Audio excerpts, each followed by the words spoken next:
السلام علیکم ورحمۃ اللہ وبرکاتہ۔ اعوذ باللہ السمیع العلیم من الشیطان الرجیم من حمزہ ونفخہ ونفثہ۔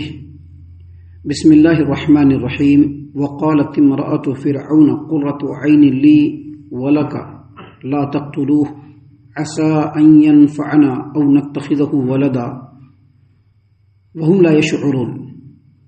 اور فرعون کی بیوی فرعون سے کہنے لگی، یہ بچہ تو میرے اور تیری آنکھوں کا ٹھنڈک ہے، اسے قتل نہ کرو، کیا عجب ہے کہ یہ ہمارے لیے مفید ثابت ہو، یا ہم اسے اپنا بیٹا بنا لے۔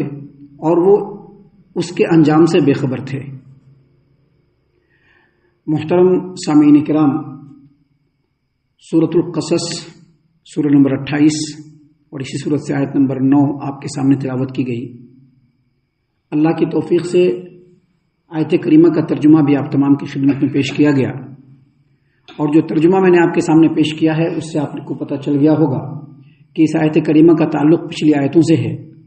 اور جیسا کہ ہم نے اس صورت کریمہ کے آغاز میں ہی آپ کے سامنے یہ بات واضح کر دی تھی کہ اس صورت کریمہ میں اللہ تبارک و تعالیٰ نے جس طرح سے اور مقامات پہ نبیوں کا ذکر فرمایا ہے، تو سب سے پہلے سیدنا موسیٰ علیہ السلام اور فرعون کا ذکر کیا ہے، ان کے واقعے کو بیان فرمایا ہے۔ بالکل اسی طرح سے اس مقام پر بھی اللہ تبارک و تعالیٰ نے موسیٰ علیہ السلام اور فرعون کا واقعہ بالکل حق کے ساتھ بیان فرمایا ہے۔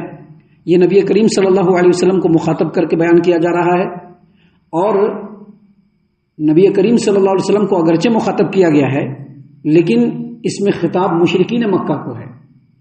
اور اگرچہ خطاب مشرکین مکہ کو ہے، لیکن قرآن کریم میں جہاں پر بھی جو بھی واقعہ بیان ہوا ہے، ان واقعات میں ہر انسان، ہر گروہ، ہر گروپ کے لوگوں کے لیے نصیحت ہے جو اس کو پڑھے، سنے اور اس پر غور کرے۔ اس صورت کریمہ میں سیدنا موسیٰ علیہ السلام اور فرعون کا جو واقعہ بیان ہوا ہے، اس کے لیے جو اللہ تبارک و تعالیٰ نے آیت نازل فرمائی ہے، اس کے مطابق فرعون بنی اسرائیلیوں پر ظلم و ستم کی حد اور انتہا کو پہنچ چکا تھا۔ اس نے جہاں ایک طرف بنی اسرائیلیوں کو غلام بنایا، وہیں دوسری طرف ایک بہت ہی ظالمانہ آرڈیننس جاری کیا، اور جاری یہ کیا کہ بنی اسرائیل کے اندر جو بھی بچہ پیدا ہوگا، اس میں جو لڑکا ہوگا، جو میل ہوگا، اس کو قتل کر دیا جائے گا، اور جو لڑکی ہوگی اس کو چھوڑ دیا جائے گا۔ اس کی وجہ یہی ہے کہ تاکہ اس کی جو حکومت ہے وہ مضبوط اور مستحکم ہو، اور حکومت ہمیشہ برقرار رہے۔ یاد رکھیے، گدی اور کرسی اور حکومت اور عہدہ یہ ایک ایسی چیز ہے جو انسان کو کسی بھی حد تک لے جاتی ہے، اور ایک انسان اپنی کرسی کو، اپنی گدی کو، اپنی حکومت کو بچانے کے لیے کچھ بھی کر سکتا ہے۔ سیم ٹو سیم یہی فرعون کے ساتھ ہوا، اور اس نے جو یہ آرڈیننس جاری کیا تھا اس کے پیچھے بہت ساری وجہیں ہیں، جس میں سے ایک وجہ مفسرین نے یہ بھی بیان کی کہ اس نے خواب دیکھ لیا تھا۔ خواب دیکھا تھا کہ بنی اسرائیل میں ایک نوجوان پیدا ہوگا، ایک بچہ پیدا ہوگا، جو نوجوان ہونے کے بعد فرعون کے حکومت کے خاتمے کا سبب بنے گا، تباہی کا سبب بنے گا۔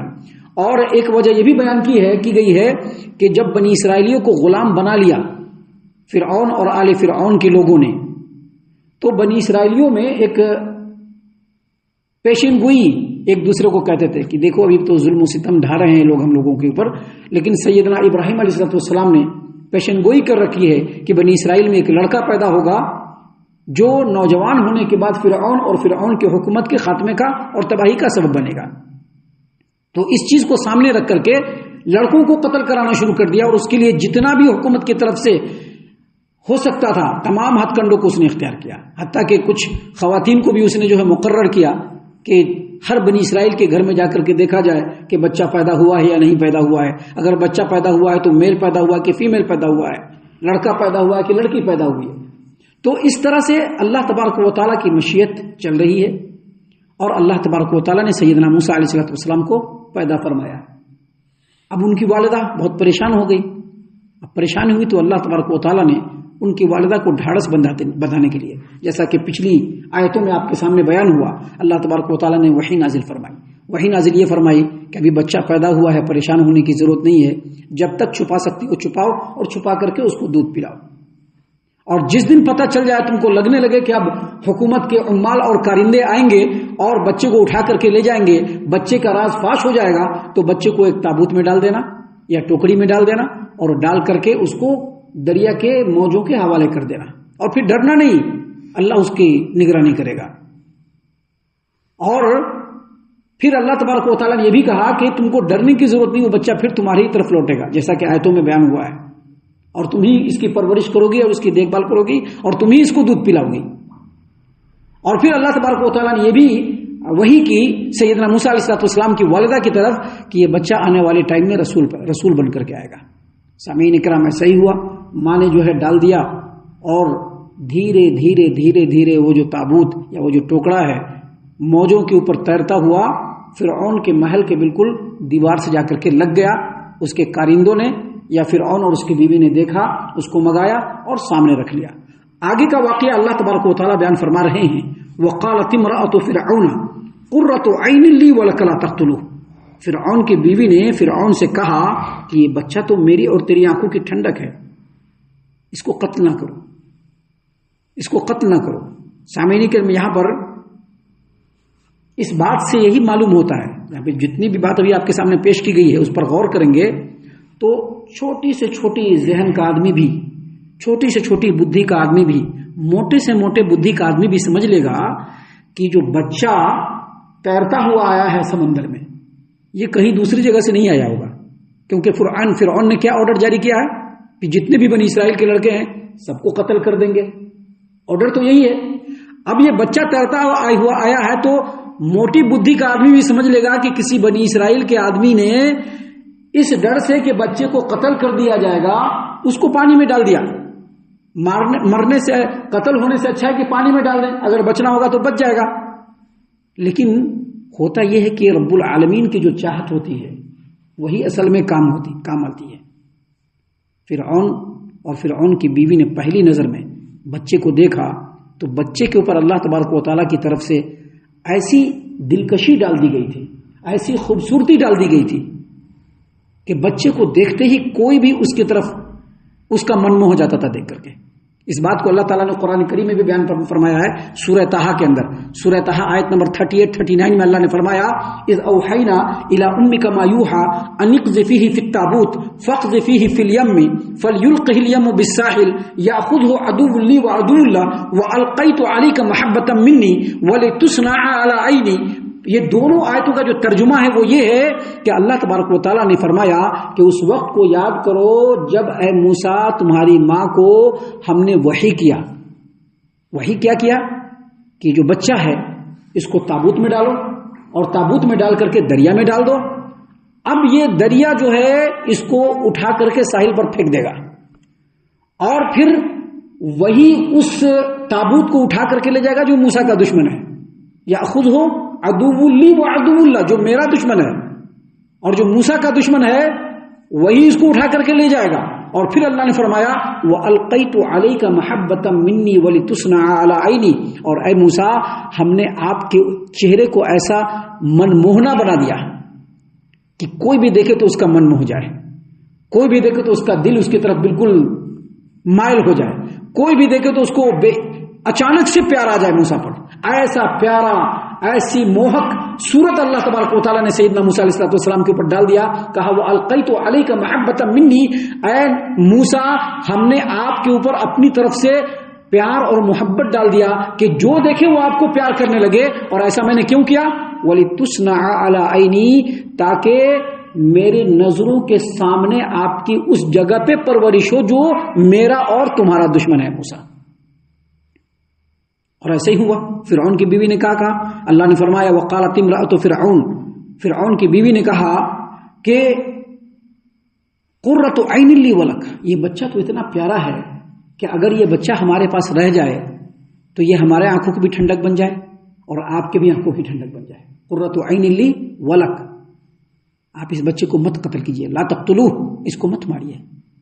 بیوی ہے، بیوی نے جو ہے ریکویسٹ کیا، شوہر مان گیا، اور عموماً ایسا ہوتا ہے کہ بیوی جب ریکویسٹ کرتی ہے تو شوہر ضرور مان جاتا ہے۔ تو بیوی نے ریکویسٹ کیا تو شوہر مان گئے. بیوی نے کہا کہ عسیٰ ان ینفعنا، دیکھو یہ بچہ میں بھی بنی اسرائیل کا ہو سکتا ہے، لیکن جب ہم لوگ اس کو رکھ لیں گے اپنے پاس تو اس کا بنی اسرائیل سے کوئی تعلق نہیں ہوگا، اور اس کی تمام اہلیت ہم لوگوں کے لیے کام آئے گی، اور یہ ہم لوگوں کے لیے فائدہ مند بھی بنے گا. لہٰذا ایک کام کرتے ہیں، اس بچے کو ہم لوگ گود لے لیتے ہیں، اپنا بیٹا بنا لیتے ہیں. مفسرین نے یہ بھی بیان کیا ہے کہ اس وقت فرعون کو کوئی اولاد نہیں تھی، عورت کو کوئی اولاد نہیں تھی، ایک بچہ مل گیا تو سوچا کسی کو اولاد بنا لیتے ہیں، یہی بڑھے گا تو ہمارے حکمرانی کا اور ہر چیز کا سہارا بن جائے گا.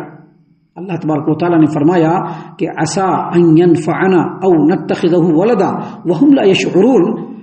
فرعون کی بیوی نے کہا کہ اسے قتل نہ کرو، کیا عجب ہے کہ یہ ہمارے لیے مفید ثابت ہو، یا ہم اسے اپنا بیٹا بنا لے.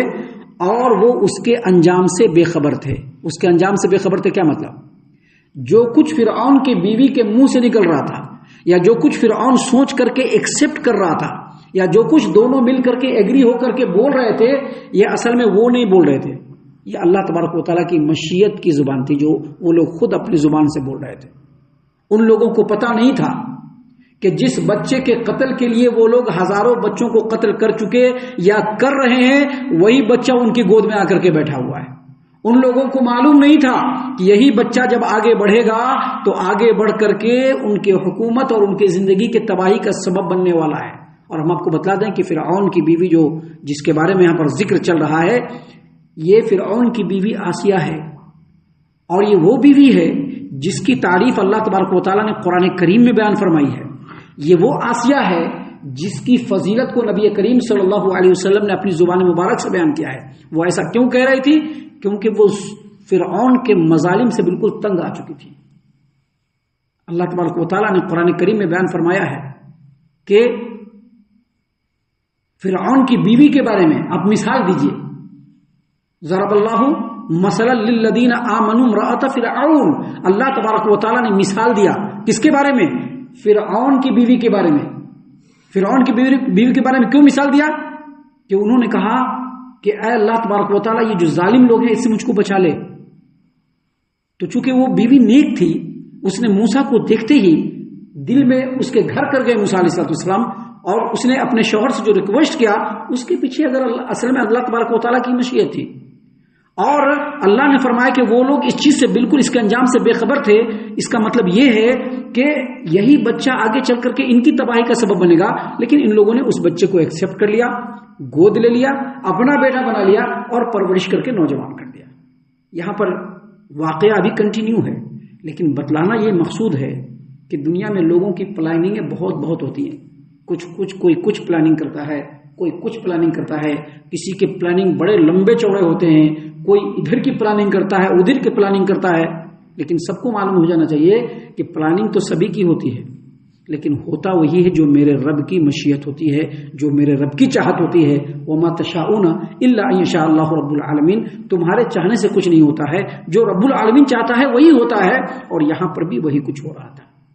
آگے واقعہ کنٹینیو ہے جس کو انشاءاللہ کل ہم آپ کے سامنے اللہ تبارک و تعالیٰ کی آیات کی روشنی میں پیش کریں گے. ہم اللہ سے دعا کرتے ہیں کہ اللہ تعالیٰ ہم تمام کو ان باتوں کے اوپر خوب غور و فکر اور تدبر کرنے کے ساتھ ساتھ ان باتوں پر عمل کرنے کی بھی توفیق عنایت فرمائے. آمین. اللہ تعالیٰ ہم تمام کو صحیح معنوں میں پکا سچا مومن مسلمان بنائے. اللہ اور اس کے رسول صلی اللہ علیہ وسلم کی اطاعت و فرما برداری کرنے والا بنائے. صحابہ کرام رضی اللہ عنہم کے طریقے پر چلنے والا بنائے. جنت الفردوس میں جگہ عطا فرمائے. اے اللہ ہم تمام کو جہنم سے پناہ دے. اے رب العالمین ہم تمام کو جہنم سے پناہ دے. اے مالک الملک ہم تمام کو جہنم سے پناہ دے. آمین یا رب العالمین. وما علینا الا البلاغ المبین. تبارك الذي نزل الفرقان على عبده ليكون للعالمين نذيرا.